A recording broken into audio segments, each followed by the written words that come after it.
ஓம் சாய்ராம். சகலம் சாய்பாபா நேயர்களுக்கு என்னுடைய அன்பான வணக்கங்கள். பாபா ஒரு வழிகாட்டி அப்படின்னு நம்ம சத்சத்தில் படிச்சிருப்போம். ஆனால் இந்தளவுக்கு வழிகாட்டியா அப்படின்னு நானே ஆச்சரியப்படுற அளவுக்கான ஒரு அற்புதம் இது எனக்கு தெரிஞ்ச ஒரு பொண்ணுக்கும் நடந்தது. என்ன அப்படிங்கிறத வீடியோக்குள்ளே போகிறதுக்கு முன்னாடி சேனலை இன்னும் சப்ஸ்கிரைப் பண்ணலைன்னா சப்ஸ்கிரைப் பண்ணிக்கோங்க. வீடியோவை லைக் பண்ணிவிட்டு ஷேர் பண்ணுங்கள். இப்போ நம்ம வீடியோக்குள்ளே போகலாமா? வணக்கம். இது சகலமும் சாய்பாபா.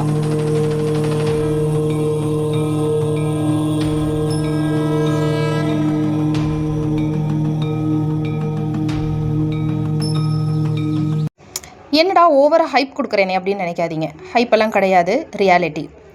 பாபா ஒரு வழிகாட்டி அப்படின்னு எனக்கு தெரியும்.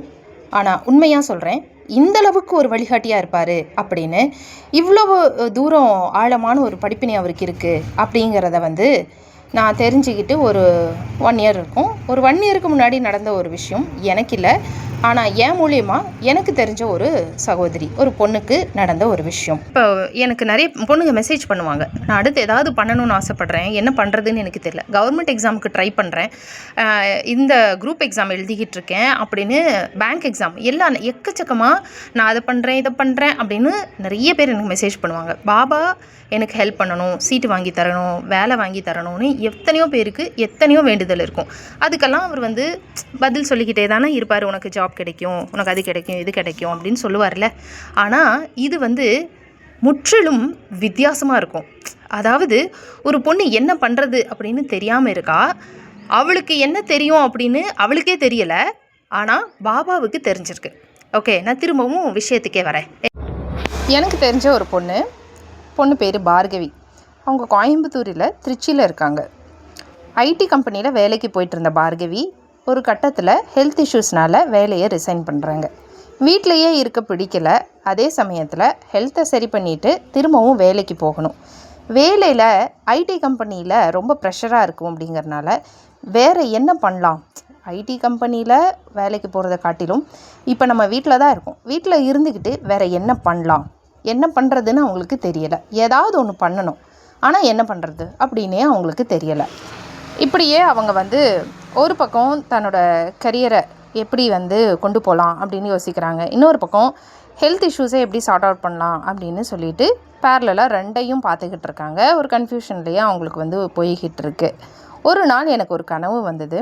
அந்த கனவு பாபா எனக்கு என்ன சொன்னாருன்னா, அவளை ஃப்ரெஞ்சு படிக்க சொல்லு அப்படின்னு. அதை பாபாவே என் கனவில் ஃப்ரெஞ்சு படிக்க சொல்லு இப்படியெல்லாம் சொல்ல கிடையாது. எனக்கு ஒரு கனவு வந்துச்சு. அந்த கனவு என்னன்னு நான் சொல்கிறேன். பார்கவி என் கனவில் வராங்க. என்கிட்ட, அக்கா நான் ஃப்ரெஞ்சு கோர்ஸ் எடுத்து படிக்க போகிறேன், படிக்கலான்ட்டு இருக்கேங்க்கா, ஏன்னா எனக்கு டீச்சிங் ரொம்ப பிடிக்கும் அப்படின்னு சொல்கிறாங்க. டீச்சிங் ப்ரொஃபஷன் எனக்கு ரொம்ப பிடிக்கும். அண்ட் இப்போ ஃப்ரெஞ்சு ரொம்ப நல்லாயிருக்கும், அதுக்கு ஸ்கோப் நல்லா இருக்குது அப்படின்னு சொன்னாங்க. ஸோ நான் இப்போ ஃப்ரெஞ்ச் கோர்ஸ் எடுத்து படிச்சுக்கிட்டு இருக்கேன். சீக்கிரமாக நான் இந்த ஃப்ரெஞ்ச் டீச்சராகவே ஜாப் தேடிக்கலான் இருக்கேன். பிகாஸ் ஐ லவ் டீச்சிங் அப்படின்னு சொல்லிட்டு என்கிட்ட சொல்லுது.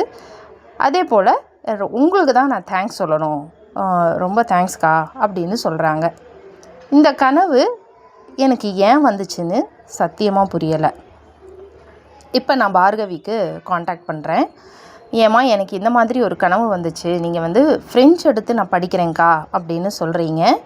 அண்ட் எனக்கு டீச்சிங் ப்ரொஃபஷன் ரொம்ப பிடிக்கும், ஸோ நான் இனி டீச்சிங் லைனில் போகலான் இருக்கேன் அப்படின்னு நீங்கள் சொல்கிறீங்க அப்படின்னு சொன்னதும் அந்த பொண்ணுக்கு ஸ்பார்க் ஆகுது.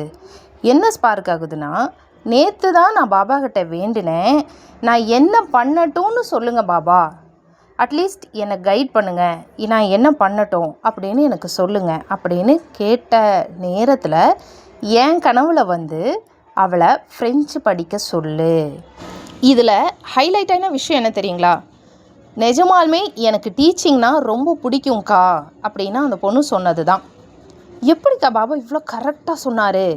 என் கனவில் பேசினது பார்கவி இல்லைங்க, பாபா தான் பார்கவியோடைய ரூபத்தில் அவள் வாயாலேயே நான் இந்த ஃப்ரெஞ்சு எடுத்து படிக்கலான் இருக்கேன் அப்படின்னும், நான் டீச்சிங் லைனை செலக்ட் பண்ணலான் இருக்கேன் அப்படின்னும் பாபாவே அவள் ரூபத்தில் என்கிட்ட பேசுகிறாரு. இதை கேட்ட அந்த பொண்ணுக்கு பயங்கர ஷாக். எப்படிக்கா இவ்வளோ டீப்பாக கரெக்டாக சொன்னார். நிஜமாலுமே எனக்கு டீச்சிங் லைன் ரொம்ப பிடிக்கும்க்கா.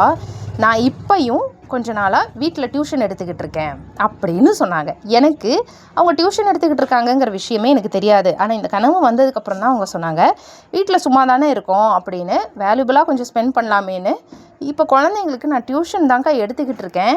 ஆனால் ஃப்ரெஞ்ச் எடுத்து படிக்கணும் அப்படிங்கிற ஒரு ஐடியா எனக்கு சுத்தமாக கிடையாது. இது எனக்கு தோணவே இல்லை பாருங்க அப்படின்னு அந்த பொண்ணு சொல்லிச்சு. உண்மைதான். ஏன் ஃப்ரெஞ்ச் எடுத்து படிக்க சொன்னார் அப்படின்னு பார்த்தீங்கன்னா, பார்கவி நல்ல ஒரு குயிக் லேர்னர். அது அவங்களே சொல்கிறாங்க, எதுவாக இருந்தாலும் நான் சீக்கிரம் லேர்ன் பண்ணிக்குவேன். அதே சமயத்தில் டெக்னாலஜியாக அந்த பொண்ணுக்கு எல்லாமே நல்லா தெரியும், நல்லா படித்த பொண்ணு. இதே நேரத்தில் டீச்சிங்கும் அந்த பொண்ணுக்கு நல்லா வரும். அப்படிங்கிற நேரத்தில் இப்போ இருக்கிற இந்த ஃபாஸ்ட் வேர்ல்டில், காம்படிட்டிவ் வேர்ல்டில் எந்த கோர்ஸ் படித்தா அதுக்கு ஒர்த் அதிகமாக இருக்கும் அப்படின்னு அவருக்கு தெரிஞ்சிருக்கு.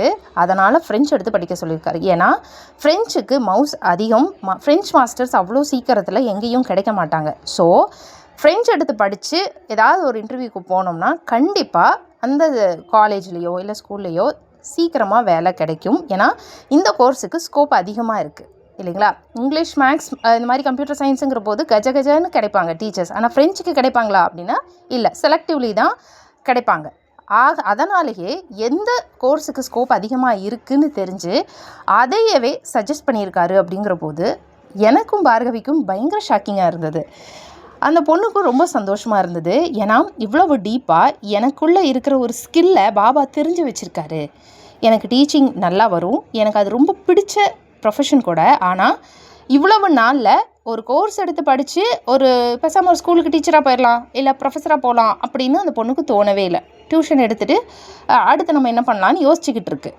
அந்த மாதிரி இருக்கிற ஒரு பக்தருக்கு கூட பாபா இவ்வளவு டீப்பாக, இவ்வளவு ஆழமாக போய் ஒரு சஜஷன் கொடுப்பாரா, வழி நடத்துவாரா அப்படின்னு எனக்கு ரொம்ப ஆச்சரியமாக இருந்தது. உங்களுக்கு கவர்மெண்ட் ஜாப் வேணும், பேங்க் எக்ஸாம் எழுதுகிறேன், குரூப் எக்ஸாம் எழுதுகிறேன், இந்த மாதிரி பண்ணிக்கிட்டு இருக்கும்போது நீங்கள் எல்லாம் பாபா கிட்ட என்னை பாஸ் பண்ணி விடுங்க, வேலை கிடைக்குமா அப்படின்னு கேட்பீங்க. ஆனால் அடுத்து நான் என்ன பண்ணுறதுன்னு யாராச்சும் கேட்டிருக்கீங்களா?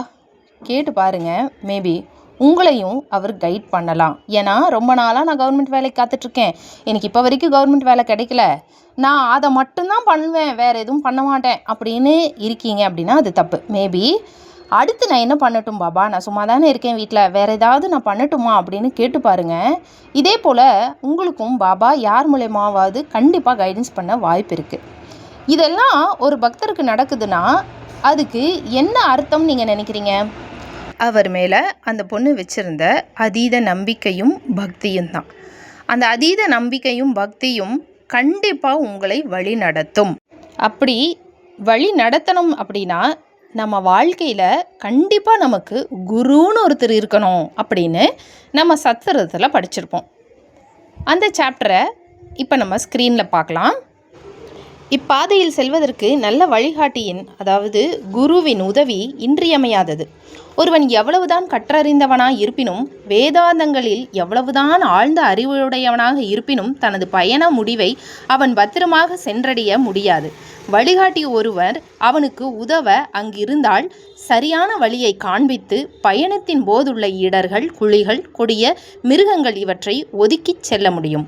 பயணமும் இலகுவானதாகிவிடும். இவ்விஷயத்தில் பாபாவின் சொந்த அனுபவம், அவர் சொன்ன கதை உண்மையில் ஆச்சரியமானது. இதுலேருந்து உங்களுக்கு என்ன புரியுது அப்படின்னா, இந்த பயணம் அப்படின்னு அவர் சொல்கிறத நாம் இப்போ இந்த வீடியோவில் அதை எடுத்துக்கிறது எப்படின்னா, இந்த வாழ்க்கை பயணத்தை எளிதாக நம்ம கடந்து செல்லணும். இடர்கள், குழிகள், கொடிய மிருகங்கள் இவற்றை எல்லாத்தையுமே ஒதுக்கிவிட்டு எளிதாக இந்த வாழ்க்கை பயணத்தை நம்ம கடந்து போகணும். அப்படின்னா நம் வாழ்க்கையில் குரு அப்படின்னு சொல்லப்படுற நம் பாபாவினுடைய வழிகாட்டுதல் நமக்கு கண்டிப்பாக தேவை. அவருடைய வழிகாட்டுதல் படி நம்ம இந்த வாழ்க்கையை வழி நடத்தணும்னா நிறைய இடர்பாடுகள் இருக்கும். வழியில் இருக்கிற இடர்பாடுகள், கஷ்டங்கள், குழிகள், எல்லா குண்டு குழிகள் எல்லாத்தையும் நம்ம எளிதாக தாண்டி எளிமையாக இவ்வாழ்க்கையை நம்மால் கடக்க முடியும் அப்படின்னு பாபா சொல்கிறாரு. இது இந்த பொண்ணோட விஷயத்தில் 100% நடந்திருக்கு. ஏன் சொல்கிறேன்னா, அந்த பொண்ணுக்கு ஐடி ப்ரொஃபஷன்லேருந்து ரிசைன் பண்ண பொண்ணுக்கு திரும்பவும் ஐடி ப்ரொஃபஷனில் அப்போது போக விருப்பம் இல்லை. ஏன்னா ஹெல்த் இஷ்யூஸால் ஐடி கம்பெனியில் வந்து ப்ரெஷர் அதிகமாக இருக்கும். ஸோ அந்த ப்ரெஷரை வந்து என்னால் ஹேண்டில் பண்ண முடியாது பாபா. இதை தான் அவங்க பாபா கிட்ட வேண்டியிருக்காங்க. ரொம்ப ப்ரெஷர் கொடுப்பாங்க இப்போ இருக்கிற என்னுடைய மனநிலைக்கு. ஏன்னா கொஞ்சம் ஹெல்த் இஷ்யூஸ்னால் அந்த பொண்ணு வந்து இப்போ இருக்கிற என்னோடய மனநிலைக்கு என்னால் வந்து இந்த ப்ரெஷரை ஹேண்டில் பண்ண முடியாது. ஸோ ப்ரெஷர் இல்லாத ஒரு நல்ல கைண்ட் ஆஃப் ஜாப்னால் அது என்னவாக இருக்கும் அப்படின்னு அந்த பொண்ணுக்கே தெரியலை.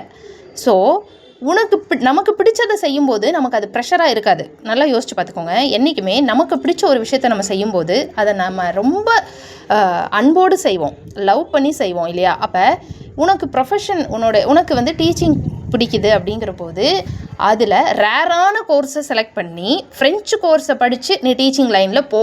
அது ஐடி கம்பெனியில் இருக்கிற ப்ரெஷர் அளவுக்கு டீச்சிங் ப்ரொஃபஷனில் ப்ரெஷர் இருக்காதுல்ல. ப்ரெஷர் இல்லாத ஜாபே கிடையாது. ஆனால் அதில் அந்த அளவுக்கு இதில் இருக்காது. அண்ட் இன்னொன்று, நமக்கு பிடிச்ச வேலையை செய்யும்போது நம்ம ரொம்ப சந்தோஷமாக அதை செய்வோம். அப்படிங்கிற போது பாபா எவ்வளோ அழகாக அந்த பொண்ணுக்கு வழிகாட்டியிருக்காரு பாருங்கள்.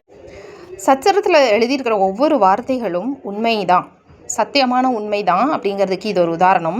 அவரை உங்கள் குருவாக நீங்கள் ஏற்றுக்கிட்டு, வழிகாட்டியாக ஏற்றுக்கிட்டு, அவர் வழி நடத்தி கொண்டு போகிற பாதையில் நான் பயணம் பண்ண தயார் அப்படின்னு நீங்கள் முடிவெடுத்து பாபாகிட்டையே அதை ஒப்படைச்சு அதை பாபாகிட்ட சொன்னீங்கன்னா உங்களை வழிநடத்த அவரும் தயாராக இருப்பார்.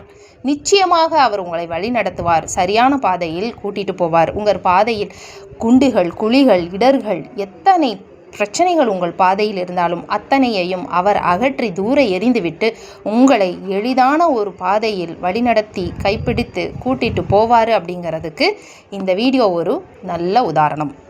இந்த நிமிஷம் அடுத்து என்ன பண்ணுறதுன்னு தெரியாமல் முழிச்சுக்கிட்டு இருக்கீங்கன்னா பாபா கிட்ட கேளுங்க. இந்த நிமிஷம் கவர்மெண்ட் எக்ஸாமுக்கோ பேங்க் எக்ஸாமுக்கோ ப்ரிப்பேர் பண்ணிக்கிட்டு இருக்கீங்கன்னா பாபா கிட்டையே ஒப்படைச்சிட்டு முயற்சியை என்றைக்கும் கைவிடாதீர்கள். முயற்சியே பண்ண மாட்டேன், பாபாவே என்னை எழுத வைக்கணும், பாஸ் பண்ண வைக்கணும்னா பண்ண மாட்டார். முயற்சி செய்பவர்களுக்கு மட்டுமே பாபா உதவி செய்வார். சோம்பேறிகளுக்கு அவர் உதவி செய்ய மாட்டார். ஆக சோம்பேறித்தனத்தை விட்டொழித்து விட்டு அடுத்த கணமே உங்கள் ஆசைகளை எல்லாம் பாபாவிடம் சமர்ப்பணம் பண்ணி வழிகாட்ட சொல்லுங்க. அவர் வழிகாட்டுவார். அந்த வழியில் செல்லுங்கள், வெற்றி நிச்சயம். இந்த வீடியோ எப்படி இருந்துச்சுன்னு சொல்லிட்டு லைக் பண்ணிவிட்டு, ஷேர் பண்ணிவிட்டு, கமெண்ட் பண்ணுங்கள். மீண்டும் நம்ம இன்னொரு வீடியோவில் சந்திக்கலாம். நன்றி, வணக்கம். ஓம் சாய்ராம். ஸ்ரீ சாயியை பணிக, அனைவருக்கும் சாந்தி நிலவட்டும். ஜெய் சாய்ராம்.